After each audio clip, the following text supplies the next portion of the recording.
नमस्कार दोस्तों, learn with RJ YouTube channel में आपका स्वागत है। तो दोस्तों, आज हम बिजनेस एनवायरनमेंट के पेपर को सॉल्व करेंगे। ये पेपर बीकॉम फर्स्ट ईयर के लिए दीनदयाल गोरखपुर यूनिवर्सिटी में 2022-23 में आया था। कोड है काम 101 बिजनेस एनवायरनमेंट। तो आइए देखते हैं इनके क्वेश्चन को और इसे सॉल्व करते हैं। पहला क्वेश्चन है, कृषि क्षेत्र के वित्त पोषण के लिए शीर्ष निकाय है भारतीय रिजर्व बैंक, नाबार्ड, सहकारी संस्थाएं या भारत सरकार। यहाँ पे सही ऑप्शन होगा बी। सही आंसर है बी, क्योंकि भारतीय रिजर्व बैंक की बात यदि करें तो भारतीय रिजर्व बैंक एक केंद्रीय बैंक है और बैंकों का बैंक है। ये केवल कृषि क्षेत्र के लिए वित्त पोषण नहीं करता है, बल्कि हर एक क्षेत्र में बैंकों की सहायता करता है और वित्त पोषण करता है। दूसरी ओर नाबार्ड जो है स्पेशली कृषि क्षेत्र के वित्त पोषण के लिए स्थापित की गई संस्था है। इसका पूरा नाम है national bank for agricultural and rural development. यहाँ तीसरा ऑप्शन आपको सहकारी संस्थाएं दिखाई दे रहा है, तो सहकारी संस्थाएं वास्तव में ग्रामीण क्षेत्र में वित्त पोषण करने के लिए स्थापित की गई हैं। नाबार्ड इनकी सहायता से ये ग्रामीण क्षेत्र में काम करती हैं। और भारत सरकार डायरेक्टली बैंकों के कामकाज में हस्तक्षेप नहीं करती है। भारत सरकार का वित्त मंत्रालय आरबीआई के साथ मिलकर ये तय करता है कि किस एरिया को कितना वित्त प्रोवाइड करना है, या ये सारी चीज़ें भारत सरकार मतलब केवल एक गाइडेंस देती है, काम सारा आरबीआई करती है। तो इस क्वेश्चन का सही आंसर है बी, नाबार्ड। अगला क्वेश्चन देखते हैं, प्राथमिक पूंजी बाजार में कौन सी बात सही है, ये पूछ रहा है। अंश का क्रय और विक्रय होता है, बी है जनता को पूंजी जारी करके कोष जुटाया जाता है, सी में दिया है वित्तीय संस्थानों से फंड जुटाया जाता है, और डी है व्यावसायिक बैंक से फंड जुटाया जाता है। तो देखिए, प्राथमिक पूंजी बाजार, इसमें जनता को पूंजी जारी करके कोष जुटाया जाता है। ये ऑप्शन बी जो है ये सही होगा। आपने इनिशियल पब्लिक ऑफरिंग आईपीओ का नाम सुना होगा। तो प्राथमिक पूंजी बाजार वो बाजार है जहाँ से पहली बार कोई कंपनी अपने शेयर जारी करती है, जिसे आईपीओ कहा जाता है, इनिशियल पब्लिक ऑफरिंग, और जनता के सामने अपने शेयर को बेचती है। अब अंश का क्रय और विक्रय होने की बात जो ऑप्शन ए में दिया है, ये होता है सेकेंडरी कैपिटल मार्केट में। द्वितीयक पूंजी बाजार में पहले से जारी किए गए अंशों और डिवेंचर्स का क्रय विक्रय होता है। वित्तीय संस्थानों से फंड जुटाना ये एक अलग चीज़ है, व्यावसायिक बैंक से भी फंड जुटाना इसी से मिलती जुलती चीज़ है। तो इस क्वेश्चन का सही आंसर होगा बी, जनता को पूंजी जारी करके कोष जुटाने का काम प्राथमिक पूंजी बाजार में किया जाता है।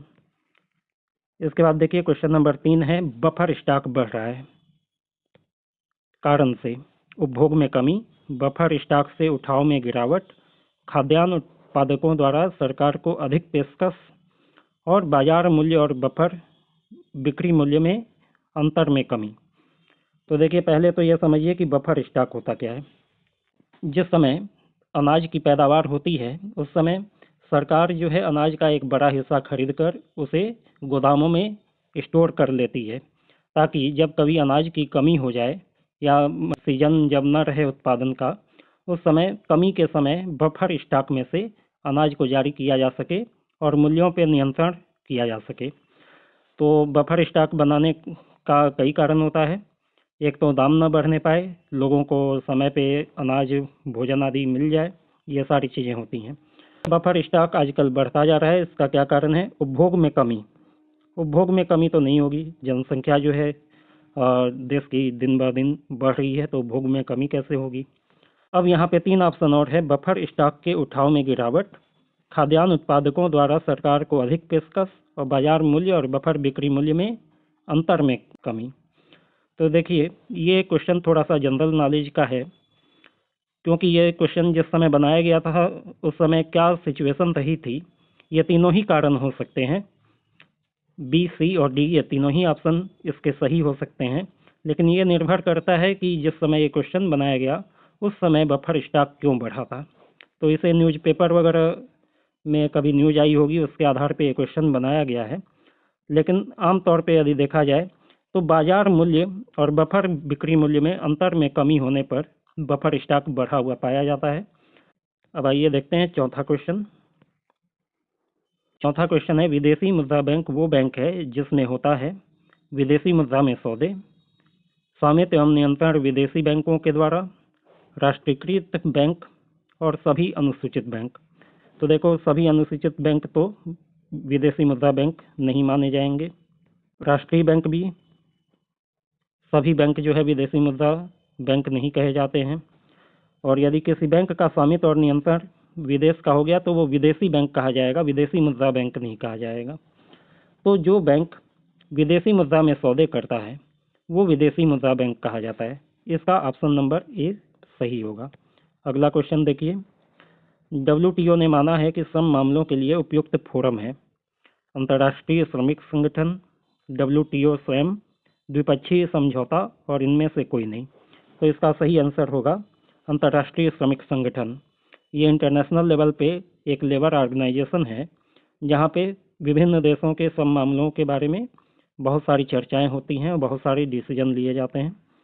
अगला क्वेश्चन देखिए, IMF मूल रूप से स्थापित किया गया था निम्न हेतु: अंतर्राष्ट्रीय मौद्रिक सहयोग, विनिमय दर को स्थिर करना, सोने की दर में कमी और मुद्रा की मुक्त परिवर्तनीयता। तो इसका सही ऑप्शन होगा अंतर्राष्ट्रीय मौद्रिक सहयोग। इंटरनेशनल लेवल पे आपस में मॉनेटरी कोऑपरेशन को बढ़ावा देने के लिए IMF की स्थापना की गई थी। इसके बाद देखिए, अगला क्वेश्चन है, आपूर्ति और मांग के बीच में परस्पर क्रिया क्या निश्चय करती है? मूल्य, कमी, अवसर लागत, उपभोक्ता की पसंद। तो देखिए, यहाँ आपूर्ति और मांग की बात कही गई है। तो मांग और आपूर्ति में परस्पर क्रिया से मूल्य तय होता है। यदि किसी वस्तु की आपूर्ति ज़्यादा है, मांग कम है, तो उसका मूल्य कम होता है। इसके विपरीत यदि किसी वस्तु की मांग ज़्यादा है और आपूर्ति कम हो रही है तो ऐसे में मूल्यों में वृद्धि होती है। मांग के नियम में ये आपने इकोनॉमिक्स में पढ़ा होगा। अगला क्वेश्चन है, भारत में कौन सा राजकोषीय नीति का मुख्य उद्देश्य नहीं है? अर्थव्यवस्था में तरलता बढ़ाना, आय के असमानता को कम करना, मूल्य स्थिरता को बढ़ावा देना और रोजगार के अवसरों को बढ़ावा देना। राजकोषीय नीति क्या होती है, पहले ये समझ लीजिए। राजकोषीय नीति का मतलब है कि सरकार के पास जो भी पैसा है, जो भी धन है, उसे वो किस तरीके से खर्च करेगी, किन उद्देश्यों के लिए खर्च करेगी, ये तय किया जाता है राजकोषीय नीति में। रोजगार के अवसर को बढ़ाने का प्रयास गवर्नमेंट करती है, ये सही है। मूल्य की स्थिरता को बढ़ावा देना भी सरकार का ही काम है ताकि महंगाई बहुत बढ़ने न पाए।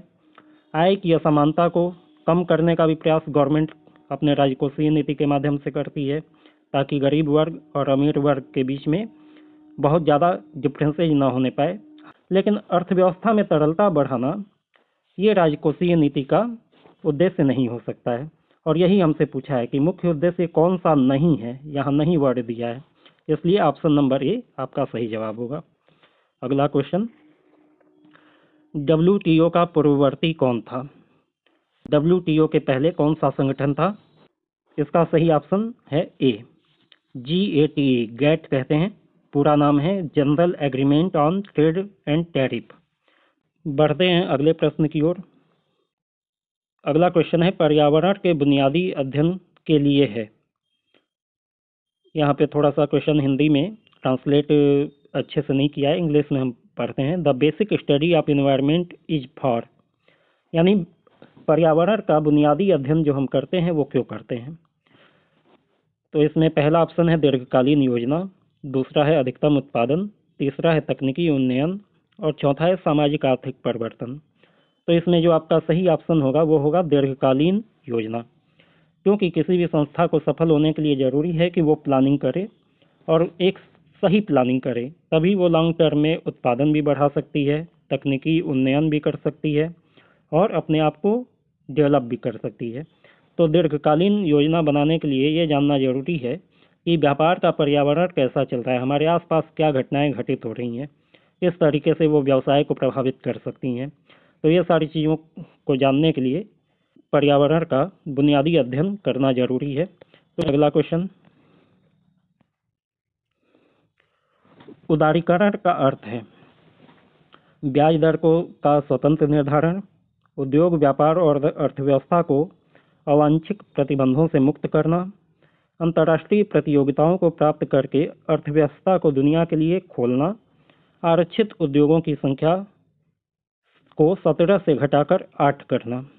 यहाँ पे सही ऑप्शन आपका होगा उद्योग, व्यापार और अर्थव्यवस्था को अवांछित प्रतिबंधों से मुक्त करना। ऑप्शन बी इसका सही उत्तर होगा। यहाँ ऑप्शन सी में जो दिया है अंतर्राष्ट्रीय प्रतियोगिताओं को प्राप्त करके अर्थव्यवस्था को दुनिया के लिए खोलना, ये होता है वैश्वीकरण में। वैश्वीकरण में अपनी अर्थव्यवस्था को दुनिया के लिए खोला जाता है, विदेशी कंपनियां आके अपने यहाँ उत्पादन कर पाएँ और हम अपने उत्पादन जो है विदेशों में जाके कर पाएँ, तो ये वैश्वीकरण कहा जाता है। आरक्षित उद्योगों की संख्या को घटाने की जहाँ तक बात है, ऑप्शन डी में जो दिया है ये प्राइवेटाइजेशन से संबंधित है। ठीक है, आरक्षित उद्योग मतलब जो उद्योग सरकार के लिए आरक्षित हैं, तो यदि इनकी संख्या को कम किया जाता है, यानी प्राइवेट सेक्टर के लिए आप ज़्यादा उद्योग को खोल रहे हैं। और लिबरलाइजेशन से रिलेटेड है ऑप्शन बी। और ब्याज दर का स्वतंत्र निर्धारण तो आमतौर पे होता ही है, क्योंकि ब्याज दरें जो है मार्केट की परिस्थितियों के अनुसार चेंज होती हैं। ये एलपीजी पॉलिसी, लिबरलाइजेशन, प्राइवेटाइजेशन और ग्लोबलाइजेशन की पॉलिसी से कुछ अलग है। अगला क्वेश्चन देखिए, नीति आयोग में नीति स्टैंड फॉर, नीति आयोग में नीति NITI, इसका मतलब क्या है पूछ रहा है। National institution for transferring India, national institution for transforming India, national income for transferring India या national institution for travelling India. तो यहाँ पे नीति का मतलब होता है national institution for transforming India. ठीक है ना, N for national, I for institution, T for transforming, I for India. तो क्वेश्चन नंबर 12 का सही उत्तर है बी। इसके बाद देखिए अगला क्वेश्चन, विदेशी मुद्रा लेन देन अब तक नियंत्रित किया जाता है निम्न द्वारा। विदेशी मुद्रा विनियमन अधिनियम, विदेशी मुद्रा प्रबंधन अधिनियम, भारतीय रिजर्व बैंक या वित्त मंत्रालय। तो देखिए विदेशी मुद्रा के लेन देन को विनियमित करने के लिए एक अलग एक्ट पास किया गया है जिसे विदेशी मुद्रा विनियमन अधिनियम कहते हैं। तो इस क्वेश्चन का ऑप्शन नंबर ए सही हो जाएगा। अगले क्वेश्चन की ओर बढ़ते हैं। क्वेश्चन नंबर 14 में कहा है बचत का सबसे बड़ा हिस्सा अर्जित होता है सरकार और कारपोरेट क्षेत्र से, घरेलू क्षेत्र से, सरकारी क्षेत्र से या कारपोरेट क्षेत्र से। बचत का सबसे ज़्यादा हिस्सा जो है वो घरेलू क्षेत्र से जनरेट होता है। यदि RBI की रिपोर्ट आप देखेंगे कि बचत का कितना हिस्सा किस सेक्टर से आया है, तो आपको मिलेगा कि हाउस होल्ड सेक्टर जो है वो सबसे बड़ा भागीदार है। अगले क्वेश्चन की ओर पढ़ते हैं। क्वेश्चन नंबर 15, भारत में औद्योगिक विकास निम्न कारणों से धीमा रहा है, बिजली की कमी, श्रम अशांति, पूंजी की कमी और उपरोक्त सभी। तो इसका ऑप्शन नंबर डी सही है, उपरोक्त सभी। क्योंकि भारत में यदि देखें तो बिजली की कमी हमेशा ही रही है। श्रम अशांति, गरीब और अमीर वर्ग के बीच में अक्सर जो है झगड़े हो जाते हैं, मतभेद हो जाते हैं, उसकी वजह से श्रम अशांति फैल जाती है, तो उससे भी औद्योगिक विकास प्रभावित होता है। पूंजी की कमी तो भारत में रही ही है। तो ये तीनों ही कारण जिम्मेदार हैं कि भारत में औद्योगिक विकास जो है धीमी गति से हुआ है। अगला क्वेश्चन देखिए, क्वेश्चन नंबर 16, बहुराष्ट्रीय निगमों को किस रूप में परिभाषित किया गया है। एक से अधिक देशों में उत्पादन करना, एक से अधिक देशों में विक्रय करना, बहुजातीय कार्यबल का होना और एक से अधिक देश में आपूर्तिकर्ता होना। तो इसका सही ऑप्शन होगा ऑप्शन नंबर ए। बहुराष्ट्रीय निगम ऐसे निगम हैं जो एक से ज़्यादा देशों में अपनी व्यावसायिक क्रियाओं को करते हैं। ऐसे कंपनियों को मल्टीनेशनल कंपनीज या बहुराष्ट्रीय निगम कहा जाता है। यदि बाकी ऑप्शन की ओर देखें तो पहले तो देखिए ऑप्शन नंबर बी में कहा है कि एक से अधिक देशों में विक्रय करना। तो एक से अधिक देशों में विक्रय करने के लिए ज़रूरी नहीं है कि आप दूसरे देश में जाकर विक्रय करें, आप अपने यहाँ से निर्यात करके भी विक्रय कर सकते हैं। तो यदि आप निर्यात करके विक्रय कर रहे हैं तो ये आप मल्टीनेशनल कंपनी की कैटेगरी में फॉल आउट नहीं करेंगे। बहुजातीय कार्यबल का होना, इससे मतलब नहीं है, किसी देसी कंपनी में भी बहुत सारे विदेशी लोग काम करते रहते हैं। एक से अधिक देश में आपूर्तिकर्ता होना, तो ये भी देखिए ऑप्शन नंबर बी से मिलता जुलता है। आपूर्तिकर्ता होने का मतलब नहीं है कि आप उस देश में अपनी बिजनेस एक्टिविटी को चला रहे हैं, आप अपने देश में बैठकर भी वो काम कर सकते हैं। लेकिन उत्पादन करने के लिए आपको दूसरे देश में जाना होगा, वहाँ अपना सेटअप बनाना होगा, वहाँ अपनी ऑफिस खोलनी होगी, कारखाना खोलना होगा। तो ये सबसे ज़्यादा अच्छा ऑप्शन है कि बहुराष्ट्रीय निगम उनको कहा जाए जो एक से अधिक देशों में उत्पादन करते हैं। अगला क्वेश्चन देखिए, वैश्वीकरण किस पर्यावरण का घटक है? सामाजिक, प्रौद्योगिक, आर्थिक या राजनीतिक? तो वैश्वीकरण यानी ग्लोबलाइजेशन जो है ये आर्थिक पर्यावरण का घटक माना जाता है। व्यावसायिक पर्यावरण के कई सारे घटक हैं, सामाजिक पर्यावरण, प्रौद्योगिकी पर्यावरण, आर्थिक पर्यावरण, राजनीतिक पर्यावरण, जनांकिकी यानी डेमोग्राफिक इन्वायरमेंट। तो इसमें से आर्थिक पर्यावरण के अंतर्गत वैश्वीकरण आता है। ये लिबरलाइजेशन, प्राइवेटाइजेशन और ग्लोबलाइजेशन ये सब आर्थिक पर्यावरण का हिस्सा मानी जाती हैं। अगले क्वेश्चन की ओर बढ़ते हैं। क्वेश्चन नंबर 18 है, भारतीय रिजर्व बैंक और फेडरल रिजर्व है केंद्रीय बैंक, व्यावसायिक बैंक की शाखा है, जीडीपी प्रभावित करने के लिए राजकोषीय नीति का उपयोग करते हैं और अधिकांश एलडीसी वाणिज्यिक बैंक को ऋण की राशि देते हैं। बाकी स्टेटमेंट को यदि देखें तो ये तो ऐसे ही बना दिए गए हैं। आपको पता है कि भारतीय रिजर्व बैंक भारत का केंद्रीय बैंक है। इसी तरीके से फेडरल रिजर्व जो है अमेरिका का केंद्रीय बैंक है और इस तरीके से ये दोनों केंद्रीय बैंक के कैटेगरी में फॉलो आउट करते हैं, सेंट्रल बैंक हैं। अगले क्वेश्चन की ओर बढ़ते हैं। निम्नलिखित में से कौन सा कथन सही है? व्यापक बल अनियंत्रणीय है, जनसांख्यिकी वातावरण एक देश से दूसरे में भिन्न नहीं होता है, पारिस्थितिकी पर्यावरण में कच्चा माल जनसंख्या विकास दर शामिल है और चौथा ऑप्शन दिया है उपरोक्त सभी। तो इस प्रश्न का सही उत्तर होगा व्यापक बल अनियंत्रणीय है। मैक्रो फोर्सेज यानी मैक्रो एनवायरनमेंट की बात यहाँ हो रही है। व्यावसायिक पर्यावरण को दो भागों में बांटा गया है मेनली। एक तो है माइक्रो एनवायरनमेंट, सूक्ष्म पर्यावरण, और दूसरा है मैक्रो एनवायरनमेंट, व्यापक एनवायरनमेंट।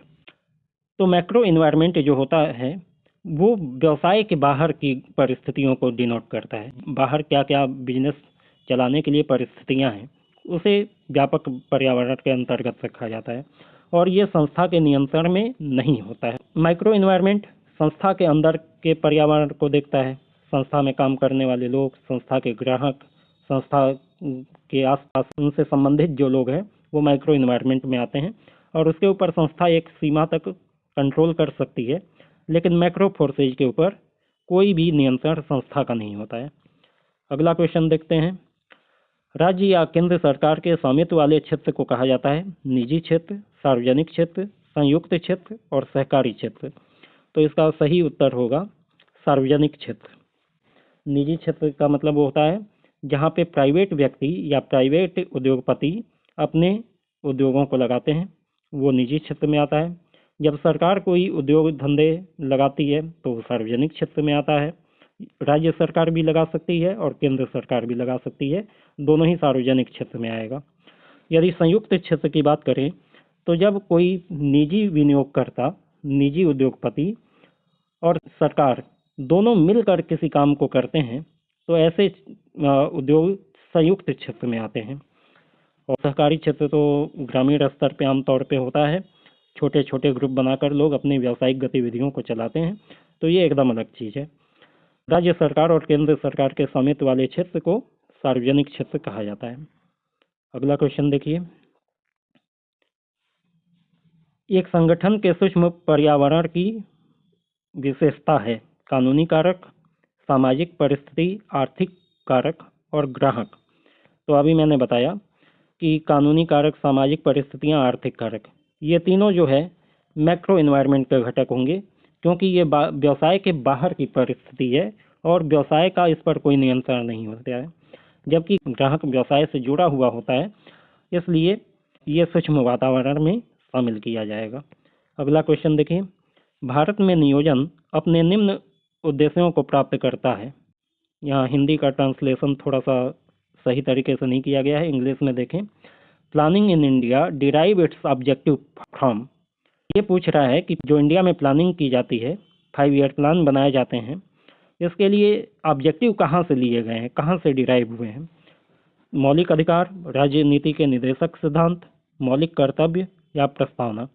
तो देखिए, प्लानिंग के जितने भी ऑब्जेक्टिव हैं ये राज्य नीति के निर्देशक सिद्धांत derivative principle of state policy से लिए गए हैं, इसलिए ऑप्शन नंबर बी सही हो जाएगा। इसके बाद पूछा है, आर्थिक सर्वेक्षण प्रकाशित किया जाता है निम्न द्वारा: वित्त मंत्रालय, योजना आयोग, भारत सरकार या भारतीय सांख्यिकी संस्थान। तो इसका सही उत्तर है वित्त मंत्रालय। मिनिस्ट्री ऑफ फाइनेंस जो है इकोनॉमिक सर्वे को पब्लिश करती है। अगला क्वेश्चन, निम्नलिखित में से कौन सी आर्थिक क्रिया नहीं है? नहीं पूछा है। एक इलाज करता हुआ डॉक्टर, कानून के पेशे में लगा हुआ वकील, क्रिकेट खेलने वाला एक पेशेवर क्रिकेटर या एक छात्र जो क्रिकेट खेल रहा है। इकोनॉमिक एक्टिविटी और नॉन इकोनॉमिक एक्टिविटी के बारे में आप लोग पढ़े हुए होंगे कि आर्थिक क्रिया वो क्रिया होती है जिसमें पैसे कमाने के लिए कोई व्यक्ति कोई काम करता है, धन का अर्जन करने के लिए। और अनार्थिक क्रिया वो होती है जिसमें धर्म के अर्जन का उद्देश्य नहीं होता है, अपने स्वयं के संतुष्टि के लिए या स्वयं के मन को खुश करने के लिए व्यक्ति काम करता है। तो यहाँ ऑप्शन नंबर डी जो है वो सही हो जाएगा। एक छात्र क्रिकेट खेल रहा है तो निश्चित तौर पे वो अपने मनमर्जी से खेल रहा है और पैसे कमाने का उद्देश्य नहीं है। बाकी तीनों ऑप्शन में देखेंगे, चाहे डॉक्टर इलाज कर रहा है तो उसका उद्देश्य पैसा कमाना ही होगा, वकील कानूनी पेशे में लगा है तो वो भी पैसे कमाने के लिए लगा है, और पेशेवर क्रिकेटर यदि क्रिकेट खेल रहा है तो वो भी पैसे कमाने के उद्देश्य से खेल रहा है। इसलिए इस क्वेश्चन का ऑप्शन नंबर डी सही उत्तर होगा। अगले क्वेश्चन की ओर बढ़ते हैं। अगला क्वेश्चन है, व्यावसायिक वातावरण का अध्ययन नहीं है। सामाजिक पर्यावरण, आर्थिक पर्यावरण, वैधानिक पर्यावरण या पूंजी उत्पाद अनुपात। सामाजिक, आर्थिक और वैधानिक पर्यावरण, इन तीनों का अध्ययन जो है व्यावसायिक वातावरण के अंतर्गत किया जाता है। लेकिन ये पूंजी उत्पाद अनुपात जो है ये एक तरीके से संस्था की प्रॉफिटेबिलिटी को या रिटर्न ऑन इन्वेस्टमेंट को पता लगाने के लिए किया जाता है, तो ये व्यावसायिक पर्यावरण का घटक नहीं होगा। इसलिए ऑप्शन नंबर डी जो है ये सही आंसर हो जाएगा। अगले क्वेश्चन की ओर बढ़ते हैं। कौन सा भारत में राजकोषीय नीति का मुख्य उद्देश्य नहीं है? ये क्वेश्चन तो रिपीट हुआ है, पहले भी आया था। इसका सही उत्तर होगा कि अर्थव्यवस्था में तरलता बढ़ाना। तरलता जब बढ़ेगी तो लोगों के जेब में पैसा आएगा, लोगों के जेब में पैसा आएगा तो डिमांड बढ़ेगी, डिमांड बढ़ेगी और यदि आपूर्ति नहीं बढ़ पाती है तो दाम बढ़ेंगे, महंगाई बढ़ेगी और तमाम तरीके की दिक्कतें आएंगी। तो राजकोषीय नीति कभी भी तरलता बढ़ाने के लिए प्रोत्साहित नहीं करती है। तो अगला क्वेश्चन है, निम्नलिखित में से कौन सा सामाजिक पर्यावरण का उदाहरण है? अर्थव्यवस्था में पैसे की आपूर्ति, उपभोक्ता संरक्षण अधिनियम, देश का संविधान और परिवार की रचना। तो देखिए, अर्थव्यवस्था में पैसे की आपूर्ति तो आपका हो गया आर्थिक पर्यावरण का अंग, ठीक है, और उपभोक्ता संरक्षण अधिनियम कानूनी पर्यावरण में आएगा, देश का संविधान कानूनी पर्यावरण का ही भाग है। इसलिए ऑप्शन नंबर डी परिवार की रचना ये सामाजिक पर्यावरण का उदाहरण माना जाएगा। इसके बाद नेक्स्ट क्वेश्चन की ओर बढ़ते हैं। अगला क्वेश्चन है, 1 रुपये का नोट किसके द्वारा जारी किया जाता है? सरकार, रिजर्व बैंक, दोनों ए और बी, और इनमें से कोई नहीं। तो इसका सही उत्तर है सरकार। 1 रुपये के नोट को भारत सरकार का वित्त मंत्रालय जारी करता है। बाकी जितनी भी करेंसी है उन सारी करेंसी को, सारे नोटों को रिजर्व बैंक ऑफ इंडिया जारी करता है। क्वेश्चन नंबर 29, पूंजी निर्माण का अर्थ है उत्पादन की प्रक्रिया में प्रयुक्त पूंजीगत वस्तुओं का प्रतिस्थापन करना, उत्पादक वस्तुओं के स्टॉक में जोड़ना, अचल पूंजी की खपत और उत्पादन की प्रक्रिया में पूंजीगत वस्तुओं का योगदान। तो इसका सही उत्तर होगा ऑप्शन नंबर डी, उत्पादन की प्रक्रिया में पूंजीगत वस्तुओं का योगदान। पूंजी निर्माण को यदि परिभाषित करना हो तो कहा जाता है कि यदि हम अपने उत्पादन का पूरा हिस्सा बेचने की बजाय, उससे आमदनी कमाने की बजाय उसके कुछ हिस्से को यदि दोबारा निर्माण संबंधी काम में लगा देते हैं तो इसे माना जाता है पूंजी निर्माण। तो यहाँ पे देखिए, पूंजीगत वस्तुओं का योगदान किस में हो रहा है? उत्पादन की प्रक्रिया में हो रहा है, यानी उत्पादन बढ़ाने के उद्देश्य से हो रहा है। इसलिए ऑप्शन नंबर डी सही होगा। इसके बाद देखिए, क्वेश्चन नंबर 30 है, एमआरटीपी अधिनियम 1969 को समाप्त कर दिया गया था 1991 में, 2002 में, 2006 में या इनमें से कोई नहीं। तो इसका सही जवाब है ऑप्शन नंबर बी 2002। 2002 के पहले MRTP एक्ट लागू था, लेकिन 2002 में एक नया एक्ट बनाया गया, कंपटीशन एक्ट, और कंपटीशन एक्ट के आने के साथ ही MRTP एक्ट को जो है एबोलिश कर दिया गया, समाप्त कर दिया गया। अगले क्वेश्चन की ओर बढ़ते हैं। क्वेश्चन नंबर 31, पर्यावरण विश्लेषण के लिए पेस्ट PEST ढांचे में ई अक्षर का अर्थ क्या है? तो पेस्ट जो है पर्यावरण विश्लेषण की एक टेक्निक है जिसमें P for political, E for economic, S for social and T for technological environment का अध्ययन किया जाता है। तो स्पष्ट है कि E फॉर इकोनॉमिक, ठीक है, ऑप्शन नंबर डी सही होगा। अगले क्वेश्चन की ओर बढ़ते हैं। निम्नलिखित में से कौन सी अवधारणा मुद्रास्फीति के विपरीत है? अस्फीति, मुद्रास्फीति जनित मंदी, सी ऑप्शन है मंदी, और डी है इनमें से कोई नहीं। स्फीति का विलोम है अस्फीति। स्फीति मतलब इन्फ्लेशन और स्फीति मतलब डिफ्लेशन। जब अर्थव्यवस्था में मूल्य का स्तर बढ़ता है तो इसे स्फीति कहा जाता है, जबकि अर्थव्यवस्था में यदि महंगाई कम हो रही हो, वस्तुओं के दाम कम होते जा रहे हों, तो इसे अस्फीति की स्थिति या डिफ्लेशन की स्थिति कही जाती है। ये मंदी जनरली डिफ्लेशन और इन्फ्लेशन दोनों ही स्थिति में आती है, लेकिन ये स्फीति का विलोम नहीं है। मुद्रास्फीति ज़्यादा होने पर महंगाई बढ़ जाती है, लोगों के पास खरीदने के लिए पैसा कम होता है, इसलिए वो ज़्यादा सामान नहीं खरीद पाते हैं, इसकी वजह से मंदी आती है। और नॉर्मल मंदी जो है वो अस्फीति की स्थिति में आती है। जब अस्फीति यानी डिफ्लेशन बहुत समय तक कार्यरत रहता है तो धीरे धीरे करके अर्थव्यवस्था मंदी में चली जाती है। तो दोनों ही स्थिति सही नहीं है, दोनों ही स्थिति नुकसानदायक होती है, इसलिए एक बैलेंस बना के चलना पड़ता है। नेक्स्ट क्वेश्चन की ओर देखें। जब वस्तुओं और सेवाओं का मूल्य स्तर लगातार गिर रहा हो तो इस घटना को क्या कहा जाता है? तो अभी मैंने बताया कि इस घटना को अस्फीति नाम दिया जाता है, यदि मूल्य स्तर लगातार कम हो रहा हो, महंगाई लगातार कम हो रही हो। अगला क्वेश्चन देखिए, भारत में मुद्रास्फीति के कारण क्या हैं? मुख्य कारण क्या हैं? औद्योगिक उत्पादन में अपर्याप्त वृद्धि, अनियमित कृषि विकास, घाटे का वित्तीयन, या उपरोक्त सभी। तो देखिए, मुद्रास्फीति के तीनों कारण होते हैं। औद्योगिक उत्पादन में पर्याप्त वृद्धि नहीं हो पाने से आपूर्ति प्रभावित होती है, आपूर्ति कम हो जाती है, और आप जानते हैं कि मांग और आपूर्ति के आधार पर ही मूल्य स्तर निर्धारित होता है।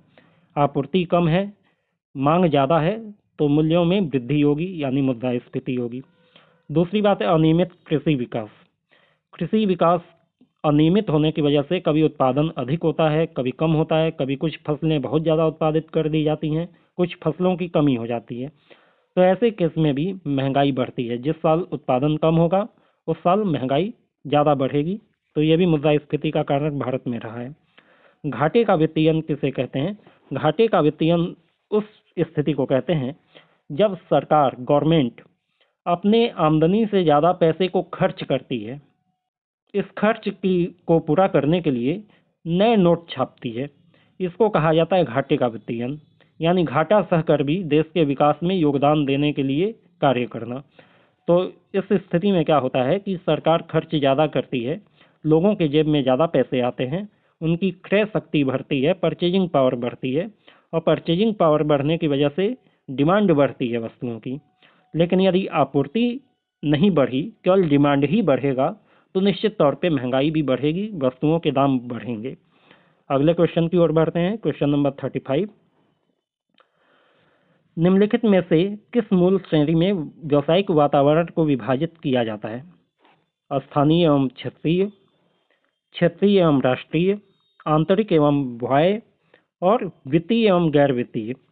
तो अभी मैंने आपको बताया था कि माइक्रो इन्वायरमेंट और मैक्रो इन्वायरमेंट, या माइक्रो को इंटरनल इन्वायरमेंट भी कहते हैं और मैक्रो को एक्सटर्नल इन्वायरमेंट भी कहते हैं।